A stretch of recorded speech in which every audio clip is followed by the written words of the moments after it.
Hello my dear student, welcome back to my YouTube channel Subhash study centre. Class 10th के जितने भी मेरे प्यारे प्यारे बच्चे 2027 में हिंदी विषय के पेपर में 70 में 65 प्लस या 95% प्लस लाना चाहते हैं बोर्ड एग्जाम में, आपके लिए मैं लेकर के आ चुका हूं हिंदी विषय का एक ऐसा वायरल मॉडल पेपर जो आपको 70 में 70 अंक दिलाकर रहेगा। जी हाँ मेरे प्यारे बच्चों, यदि आप इस वायरल मॉडल पेपर को देख लेते हैं या तैयार कर लेते हैं तो आप 70 में 70 बिल्कुल 100% लेकर के आओगे। तो चलिए आगे बढ़ते हैं। ध्यान देना मेरे प्यारे बच्चों, 3 घंटे 15 मिनट का समय आपको बोर्ड एग्जाम में मिलेगा और कुछ निर्देश भी दिए रहेंगे जिनका आपको पालन करना है।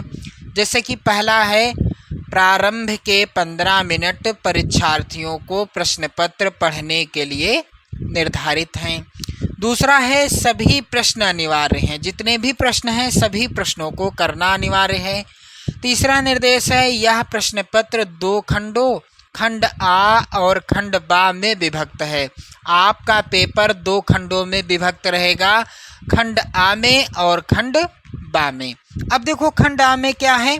खंड आ में 1 अंक के बहुविकल्पीय प्रश्न हैं और जिनके सही उत्तर ओएमआर उत्तर पत्रक पर नीले अथवा काले बाल पॉइंट कलम से सही विकल्प वाले गोले को पूर्ण रूप से काला कर चिन्हित करना है। क्लियर मेरे प्यारे बच्चों।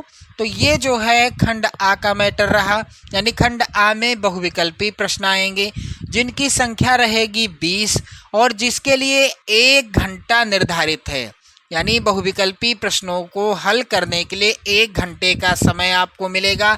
वैसे यदि आप पहले हल कर लेते हैं तो वो बात अलग है। अब देखो खंड आ के प्रत्येक प्रश्न का निर्देश पढ़कर केवल प्रदत्त ओएमआर उत्तर पत्रक पर ही उत्तर आपको देना होगा।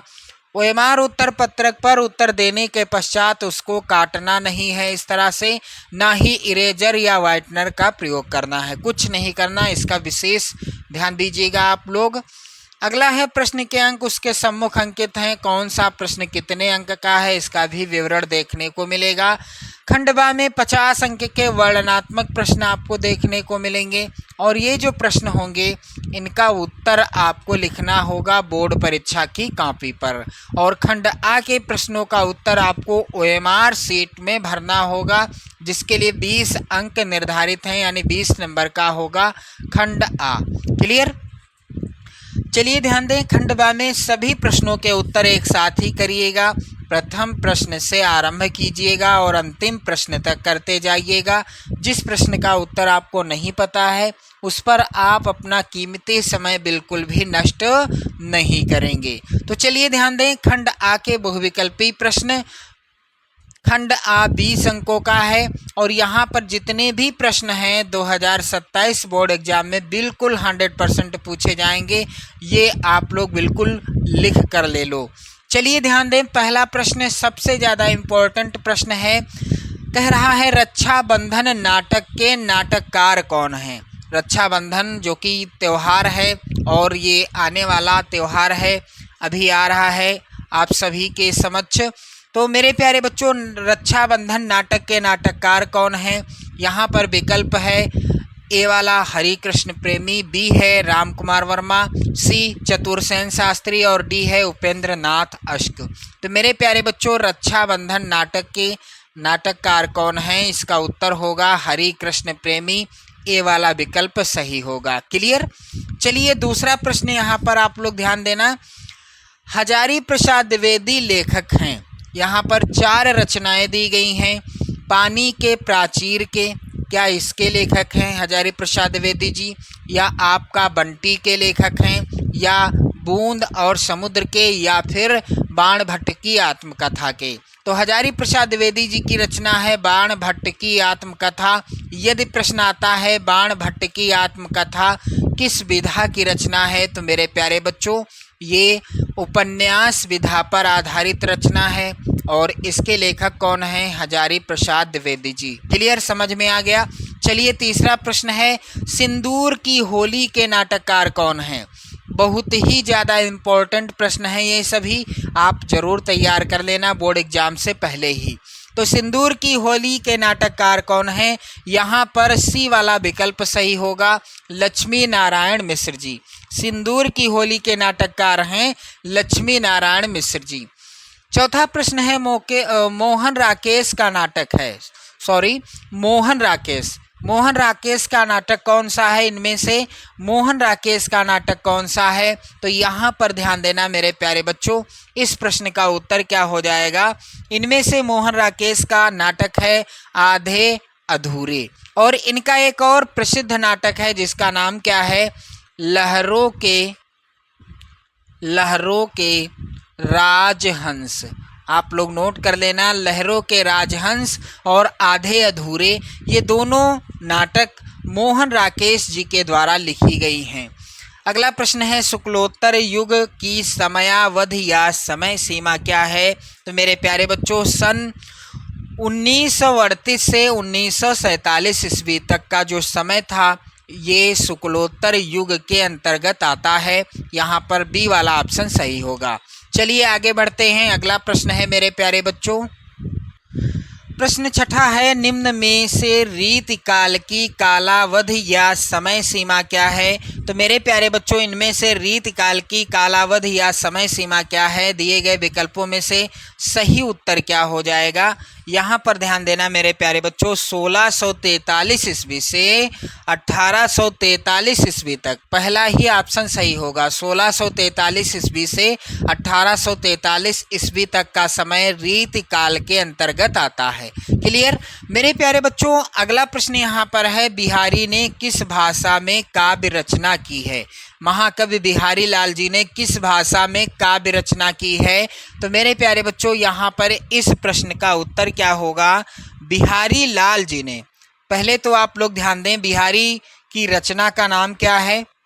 सतसई या बिहारी सतसई, जिसमें प्रामाणिक रूप से 719 दोहे हैं और ये इनकी एकमात्र रचना है, यानी इकलौती रचना है, जिसके कारण बिहारी लाल जी रीतिकाल के महान कवि माने जाते हैं। तो इनकी एक रचना के द्वारा ही ये रीतिकाल के महान कवियों की श्रेणी में आ जाते हैं। तो इनकी जो रचनाएं हैं, यानी इनकी जो रचना है बिहारी सतसई, इसकी भाषा क्या है? तो इसकी भाषा ब्रज भाषा है। यहाँ पर बी वाला विकल्प सही होगा। क्लियर, चलिए आगे बढ़ते हैं। आठवां प्रश्न है, दूसरा सप्तक कब प्रकाशित हुआ? तो आप लोग एक चीज नोट कर लेना, सच्चिदानंद हीरानंद वात्स्यायन जी ने सन 1943 ईस्वी में, कब? सन 1943 ईस्वी में तार सप्तक का प्रकाशन किया था। किसका? तार सप्तक का प्रकाशन या संपादन किया था। और दूसरा सप्तक कब प्रकाशित हुआ था? तो मेरे प्यारे बच्चों, ये प्रश्न इम्पोर्टेंट है, आप लोग याद कर लीजिएगा। दूसरा सप्तक सन 1951 ईस्वी में प्रकाशित किया गया था। एक चीज़ और आप याद कर लीजिएगा, तीसरा सप्तक कब प्रकाशित हुआ था? तो 1962 ईस्वी में। अगला प्रश्न है, घनानंद किस काल के कवि हैं? तो महाकवि घनानंद किस काल के कवि हैं? दिए गए विकल्पों में से सही उत्तर होगा रीतिकाल के कवि हैं। प्रश्न संख्या 10 है, पुष्प की अभिलाषा। आपने पढ़ा होगा, चाह नहीं मैं सुरबाला के गहनों में गूंथा जाऊं, चाह नहीं प्रेमी माला के बिंध प्यारी को ललचाऊं। मेरे प्यारे बच्चों, माखन लाल चतुर्वेदी जी के द्वारा लिखा गया है, चाह नहीं मैं सुरबाला के गहनों में गूंथा जाऊं, चाह नहीं प्रेमी माला में बिंध प्यारी को ललचाऊं, चाह नहीं सम्राटों के सौ पर हे हरि डाला जाऊं, चाह नहीं देवों के सिर पर चढ़ूं भाग्य पर इठलाऊं, मुझे तोड़ लेना बनमाली उस पथ में देना तुम फेंक, मातृभूमि पर शीश चढ़ाने जिस पर जावें वीर अनेक। ये जो है कविता है, और ये जो कविता है किसके द्वारा लिखी गई है? तो पहले आप लोग याद कर लें, नोट कर लीजिएगा, माखन लाल चतुर्वेदी जी के द्वारा। क्लियर। अब देखो मेरे प्यारे बच्चों, प्रश्न है कि ये किसके पुष्प की अभिलाषा शीर्षक कविता किस काव्य संग्रह से ली गई है? तो यहाँ पर इसका राइट आंसर क्या होगा मेरे प्यारे बच्चों? ये ली गई है किस काव्य संग्रह से। तो मेरे प्यारे बच्चों इसका राइट आंसर हो जाएगा, आप लोग ध्यान दीजिएगा, युग चरण, सी वाला विकल्प सही होगा। फिर अगला प्रश्न संख्या 11 है, नाना वाहन नाना वेशा बिहसे शिव समाज निज देखा, को मुखहीन विपुल मुख काहू, बिनु पद कर को बहुपद बाहू। उपर्युक्त पंक्तियों में कौन सा रस है? तो यहाँ पर ध्यान देना, हास्य रस है जिसका स्थायी भाव हास होता है। वीर रस का स्थायी भाव उत्साह होता है, आप लोग याद कर लीजिएगा, बहुत जरूरी है। करुण रस का स्थायी भाव शोक होता है और शांत रस का स्थायी भाव सम या निर्वेद होता है। आप लोग याद कर लेना इन चीज़ों को।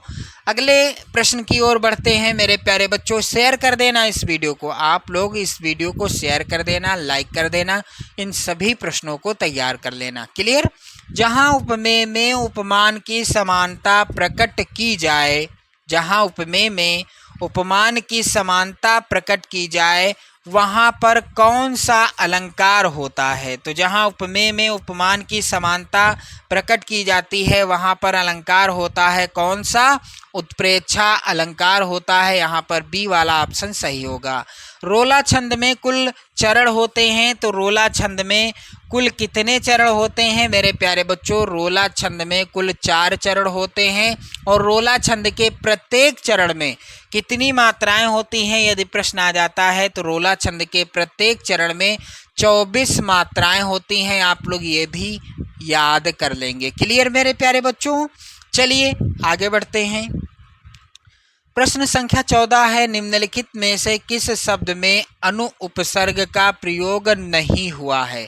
आप बिल्कुल इत्मीनान से इस प्रश्न को पढ़ेंगे तो यहाँ पर आप देखेंगे अनुकरण में अनु उपसर्ग का प्रयोग हुआ है, अनुशासन में भी प्रयोग हुआ है, अनुवाद में भी प्रयोग हुआ है, अनुत्तीर्ण में अनु उपसर्ग का प्रयोग नहीं हुआ है। कैसे?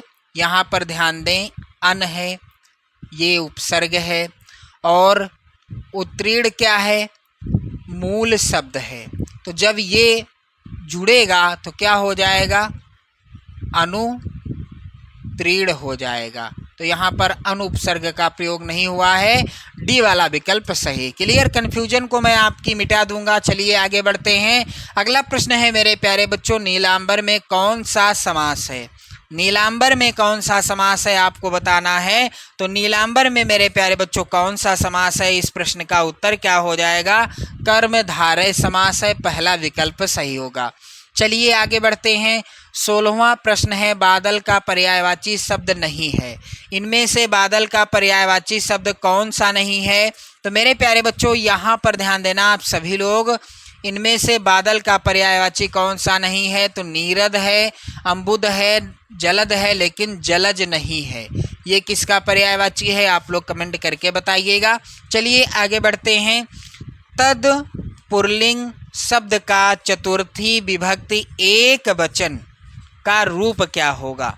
तो यहाँ पर ध्यान दीजिएगा, तद पुल्लिंग शब्द का चतुर्थी विभक्ति एक वचन का रूप क्या होगा? तस्मय हो जाएगा, ए वाला ऑप्शन सही। रचना के आधार पर वाक्य के कितने भेद होते हैं? तो मेरे प्यारे बच्चों रचना के आधार पर वाक्य के कितने भेद होते हैं? इस प्रश्न का उत्तर क्या हो जाएगा? चलिए ध्यान दीजिएगा, रचना के आधार पर वाक्य के भेद होते हैं 3। यहाँ पर कौन सा विकल्प सही होगा? बी वाला। अगला प्रश्न है, कर्तृवाच्य में प्रधानता होती है। तो कर्तृवाच्य में किसकी प्रधानता होती है? कर्तृवाच्य में कर्ता की प्रधानता होती है, बी वाला विकल्प सही होगा। अगला प्रश्न संख्या 20 है, कौन सा शब्द सर्वनाम है? इनमें से कौन सा शब्द सर्वनाम है? तो मेरे प्यारे बच्चों यहाँ पर मोहन कर्ता है, बगीचा नहीं है सर्वनाम, ना ही सच्चाई है, तुम क्या है? सर्वनाम है। यहाँ पर सी विकल्प सही होगा। क्लियर? अब देखो मेरे प्यारे बच्चों, इस तरह के 20 बहुविकल्पी प्रश्न, प्रत्येक प्रश्न के लिए 1 नंबर, और इस तरह से कुल आपके 20 नंबर मिलेंगे।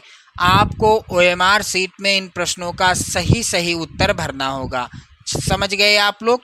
इसके बाद आप देखेंगे खंड बा, जिसमें वर्णनात्मक प्रश्न आएंगे और जिसके लिए 50 अंक निर्धारित हैं। चलिए पहला प्रश्न है, निम्नलिखित गद्यांश पर आधारित 3 प्रश्नों का उत्तर दीजिए।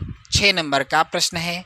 ये जो गद्यांश है मेरे प्यारे बच्चों 2027 बोर्ड परीक्षा में बिल्कुल 100% पूछा जाएगा। बिल्कुल बिल्कुल मेरी गारंटी है ये। तो विश्वास पात्र मित्र जीवन की एक औषध है। हमें अपने मित्रों से यह आशा रखनी चाहिए कि वह उत्तम संकल्पों में हमें दृढ़ करेंगे, दोषों और त्रुटियों से हमें बचाएंगे, हमारे सत्य, पवित्रता और मर्यादा के प्रेम को पुष्ट करेंगे। जब हम कुमार्ग पर पैर रखेंगे तब वह हमें सचेत करेंगे, जब हम हतोत्साहित होंगे तब वह हमें उत्साहित करेंगे। सारांश यह है कि वह हमें उत्तमता पूर्वक जीवन निर्वाह करने में हर तरह से सहायता देंगे। सच्ची मित्रता में उत्तम से उत्तम वैद्य की सी निपुणता और परख होती है। अच्छी से अच्छी माता का सा धैर्य और कोमलता होती है। ऐसी ही मित्रता करने का प्रयत्न प्रत्येक पुरुष को करना चाहिए। पहला प्रश्न मेरे प्यारे बच्चों, उपर्युक्त गद्यांश का संदर्भ लिखिए। तो प्रस्तुत गद्यांश किस पाठ से लिया गया है? मित्र से आप क्या करते हैं? मित्रता करते हैं। मित्रता पाठ से लिया गया है, जिसके लेखक कौन हैं? आचार्य रामचंद्र शुक्ल जी। रामचंद्र शुक्ल जी। क्लियर मेरे प्यारे बच्चों? आगे बढ़ते हैं। दूसरा प्रश्न है यहाँ पर, गद्यांश के रेखांकित अंश की व्याख्या करना है आपको। तो जो भी रेखांकित अंश होगा गद्यांश का, सिर्फ उसी की व्याख्या आपको करनी होगी। क्लियर? लेखक ने विश्वास पात्र मित्र की तुलना किससे और क्यों की? तो लेखक ने विश्वास पात्र मित्र की तुलना औषधि से की है, क्योंकि औषधि जो होती है हमारी बीमारी को ठीक कर देती है। ठीक विश्वास पात्र मित्र भी हमारे अवगुणों को ठीक कर देता है। चलिए, यहाँ पर अथवा में भी गद्यांश है। यदि आप पहला नहीं करना चाहते तो अथवा वाला जो गद्यांश है और इसके नीचे दिए गए 3 प्रश्न हैं, इनको आप कर सकते हो। तो अथवा वाला क्या है? ये भी इम्पोर्टेंट गद्यांश है आपकी बोर्ड परीक्षा के लिए। अजंता संसार की चित्रकलाओं में अपना अद्वितीय स्थान रखता है। इतने प्राचीन काल के, इतने सजीव, इतने गतिमान, इतने बहुसंख्यक कथा प्राण चित्र कहीं नहीं बने। अजंता के चित्रों ने देश विदेश सर्वत्र की चित्रकला को प्रभावित किया। उसका प्रभाव पूर्व के देशों की कला पर तो पड़ा ही, मध्य पश्चिमी एशिया भी उसके कल्याणकारी प्रभाव से वंचित न रह सका। क्लियर? इसमें भी पहला प्रश्न है गद्यांश का संदर्भ। तो मेरे प्यारे बच्चों, पहला जो प्रश्न का उत्तर होगा क्या होगा? अजंता पाठ से गद्यांश लिया गया है। लेखक कौन है? भगवत शरण उपाध्याय जी। क्लियर? दूसरा है गद्यांश के रेखांकित अंश। तो उसी तरह से आपको यहाँ भी व्याख्या करनी है यदि आप पहला नहीं किए हैं तो। और एक और प्रश्न, अजंता किस काल के लिए अद्वितीय स्थान रखता है? तो यहाँ पर ध्यान दीजिएगा, अजंता संसार की चित्रकलाओं में अपना अद्वितीय स्थान रखता है। क्लियर? अब देखो, इसके बाद अगला प्रश्न है, निम्नलिखित में से किसी एक पद्यांश पर आधारित सभी प्रश्नों का उत्तर देना है आपको। 6 नंबर का प्रश्न आएगा। तो यहाँ पर जो पद्यांश है बहुत ज़्यादा इम्पोर्टेंट है। चलिए ध्यान दें। पुरते निकसी रघुवीर बधु, धरि धीरे दये मग में डग द्वय, झलकी भरी भाल कनी जल की, पुट सूखी गए मधुराधर वै, फिर पूछती हैं चलनो अब केतिक, पर्णकुटी करी हो कित हैं, तिय की लखिया तुरता पिय की, अखियाँ तिचारु चली जल चुए। मेरे प्यारे बच्चों, पहला प्रश्न, प्रस्तुत पद्यांश का संदर्भ लिखिए। तो ये लिया गया है वन पथ पर शीर्षक पाठ से। रचनाकार हैं गोस्वामी तुलसीदास जी। क्लियर? दूसरा प्रश्न, रेखांकित अंश की व्याख्या करनी है आपको। यहाँ भी रेखांकित अंश की व्याख्या करनी है। और एक और प्रश्न है, पर्णकुटी करियों के तुहें में कौन सा अलंकार है? क्लियर? चलिए, अथवा में भी यहाँ पर पद्यांश है। तो पहला आप करें या फिर अथवा वाला करें? तो चाह नहीं मैं सुरबाला के गहनों में गूंथा जाऊं, चाह नहीं प्रेमी माला में बिंद प्यारी को ललचाऊं, चाह नहीं सम्राटों के 100 पर हे हरि डाला जाऊं, चाह नहीं देवों के सिर पर, चढ़ूं भाग्य पर इठलाऊं। मुझे तोड़ लेना बनमाली, उस पथ में देना तुम फेंक, मातृभूमि पर शीस चढ़ाने, जिस पर जावें वीर अनेक। मातृभूमि पर शीस चढ़ाने, जिस पर जावें वीर अनेक। चलिए पहला प्रश्न है यहाँ पर, प्रस्तुत पद्यांश का संदर्भ लिखिए। तो ये पुष्प की अभिलाषा कविता का क्या नाम है? पुष्प की अभिलाषा शीर्षक कविता से लिया गया है। अब देखो यहाँ पर ध्यान दीजिएगा, आगे भी आपको ही देखना है। दूसरा प्रश्न, रेखांकित अंश की व्याख्या कीजिए। तो मेरे प्यारे बच्चों, रेखांकित अंश की व्याख्या आपको करना है। अगला है प्रश्न, पुष्प वनमाली के समक्ष अपनी कौन सी इच्छा या चाह प्रकट करता है? तो इस तरह के प्रश्न आने हैं, कोई एक पद्यांश आपको हल करना होगा। चलिए अगला प्रश्न है, निम्नलिखित में से किसी एक संस्कृत गद्यांश का संदर्भ सहित हिंदी में आपको अनुवाद करना होगा। 5 नंबर का प्रश्न आएगा। तो यहाँ पर बहुत ही ज़्यादा इम्पोर्टेंट गद्यांश है संस्कृत का पहला वाला, इयम नगरी विविध धर्माणाम संगम स्थली। पाठ का नाम क्या है जिस पाठ से ये लिया गया है? वाराणसी शीर्षक पाठ से लिया गया है। क्लियर? अब देखो अथवा में भी एक और गद्यांश है, चाहे तो आप इसको हल करें, पहले वाले को या फिर दूसरे को। अस्माकम संस्कृति सदा गतिशीला वर्तते, ये लिया गया है किस पाठ से? भारतीय संस्कृति शीर्षक पाठ से। क्लियर? चलिए इसके बाद आप देखेंगे अगला प्रश्न है, दिए गए, चौथा प्रश्न है, दिए गए यहाँ से है, दिए गए संस्कृत पद्यांश में से किसी एक का संदर्भ सहित हिंदी में अनुवाद आपको करना है। 5 नंबर निर्धारित हैं इसके लिए। तो बंधनम मरणम वापि जयो वापि पराजय उभयत्र शमो वीरा वीर भाव ही वीरता। तो यहाँ पर ध्यान दीजिएगा, वीरा किस पाठ से है? वीरेण पूजते, वीरेण पूजते। अब अथवा में भी यहाँ पर है, उत्तरम यत समुद्रस्य हिमांद्रश्चैव दक्षिणम। मेरे प्यारे बच्चों, ये किस पाठ से लिया गया है? आप लोग ध्यान दीजिएगा, ये भी मेरे प्यारे बच्चों लिया गया है किस पाठ से? इसी पाठ से लिया गया है। ये थोड़ा मिसप्रिंट हो गया है, बोर्ड परीक्षा में ऐसा नहीं होगा। अगला प्रश्न है 5वां, अपने पठित खंडकाव्य के आधार पर निम्नलिखित प्रश्नों में से किसी एक का उत्तर देना है। 3 नंबर आपको मिलेंगे। तो जो खंडकाव्य आपके जिले के लिए निर्धारित है, किसी एक प्रश्न का उत्तर आपको लिखना है। तो आप चाहे मुक्तदूत खंडकाव्य देख लो या ज्योति जवाहर, सभी खंडकाव्यों से 2-2 प्रश्न हैं। अग्रपूजा खंडकाव्य से भी 2 प्रश्न हैं। सभी खंडकाव्यों से 2-2 प्रश्न हैं। क्लियर मेरे प्यारे बच्चों? चलिए अगला प्रश्न है 6 का, दिए गए लेखकों में से किसी एक लेखक का जीवन परिचय लिखते हुए उनकी प्रमुख रचना का नाम आपको लिखना होगा। 5 नंबर आपको मिलेंगे। तो आचार्य रामचंद्र शुक्ल, जयशंकर प्रसाद और पद्मलाल पुन्नालाल बख्शी बहुत ही ज़्यादा इम्पोर्टेंट हैं जीवन परिचय इनके। तो आप ज़रूर तैयार कर लेना 2027 बोर्ड एग्जाम के लिए। क्लियर?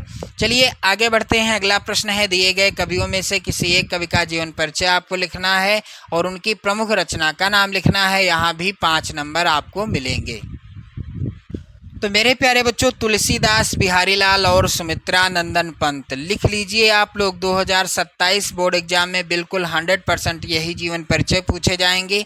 चलिए अगला प्रश्न है, अपनी पाठ्य पुस्तक में से कंठस्थ कोई एक श्लोक आपको सुनाना है और लिखना है, जिसके लिए आपको कितने नंबर मिलेंगे? 2 नंबर। अगला प्रश्न संख्या 8 है, निम्नलिखित प्रश्नों में से किन्हीं 2 प्रश्नों का उत्तर संस्कृत में आपको देना है। 2 नंबर का प्रश्न ये आएगा।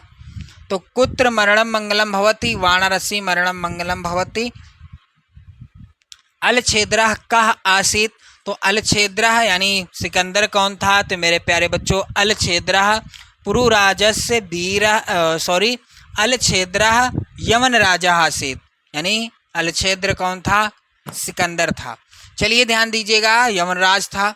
अगला है, ज्ञानम कुत्र संभवत, यानी ज्ञान कहाँ संभव है? तो ज्ञानम सर्वत्र संभवत। वातात शीघ्रतरम किम अस्ति, वायु से भी तेज कौन चलता है? तो वातात् शीघ्रतरं मनम् अस्ति। इसके बाद अगला प्रश्न, निम्नलिखित में से किसी एक विषय पर आपको निबंध लिखना है। तो राष्ट्र प्रेम, भारत में आतंकवाद समस्या और समाधान, वृक्षारोपण, प्रदूषण की समस्या और समाधान। बहुत ज़्यादा इम्पोर्टेंट हैं, इन विषयों पर निबंध तैयार करके ही बोर्ड एग्जाम देने जाना। 7 नंबर का प्रश्न आएगा। क्लियर। अगला है, अपने जन्मदिन पर दादाजी ने एक पुस्तक, आपके जन्मदिन पर दादाजी ने एक पुस्तक उपहार में भेजी है। दादाजी को धन्यवाद देते हुए एक पत्र लिखिए। 4 नंबर का प्रश्न आएगा। अथवा में भी प्रश्न है, अपने प्रधानाचार्य को छात्रवृत्ति के लिए एक आवेदन पत्र लिखिए। तो मेरे प्यारे बच्चों, आपने देखा 2027 बोर्ड एग्जाम के लिए हिंदी विषय का वायरल मॉडल पेपर। यदि आप इसे तैयार कर लेंगे तो 70 में 70 आपको ज़रूर मिलेंगे। जय हिंद।